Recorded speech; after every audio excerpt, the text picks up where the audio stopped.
মাঠে মাঠে এখন সোনালী ধান। পাকা ধান কেটে ঘরে তুলতে গিয়ে শ্রমিক সংকটে পড়তে হতো কৃষককে। এতে নষ্ট হতো অনেক ফসল। তবে আধুনিক কৃষি যন্ত্রের সাহায্যে ধান কাটায় চাষিদের অনেক দুশ্চিন্তা লাঘব হয়েছে।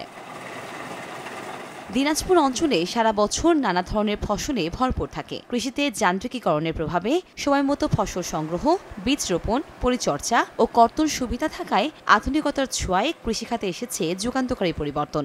আমরা আগে শ্রমিক দিয়ে ধান লাগাইছি, অনেক টাকা খরচ, মেশিন দিয়ে ধান লাগাচ্ছি আমরা, অল্প খরচও কম এবং অল্প সময়ের মধ্যে লাগানো হচ্ছে। লোকজন তো পাওয়া যায় না, অনেক সময় বর্ষার সময় আগে ধান অনেক নষ্ট হয়ে যেত, এখন কিন্তু সেটা আর হয় না, এখন মেশিন দিয়ে সব তুলে নিচ্ছে। আগে বিঘা প্রতি শ্রমিক দিয়ে ধান কাটা মানায় খরচ হতো 7 থেকে 8 হাজার টাকা।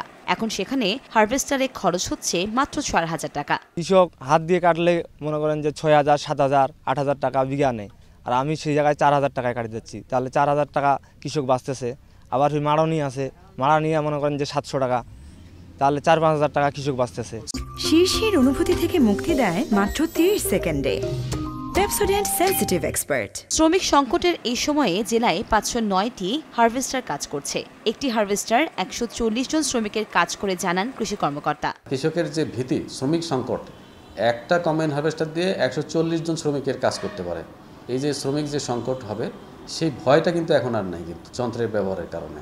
জেলায় 1,74,510 হেক্টর জমিতে এবার বোরো আবাদ করা হয়েছে, যা থেকে উৎপাদন লক্ষ্যমাত্রা ধরা হয়েছে প্রায় 12,62,000 মেট্রিক টন ধান।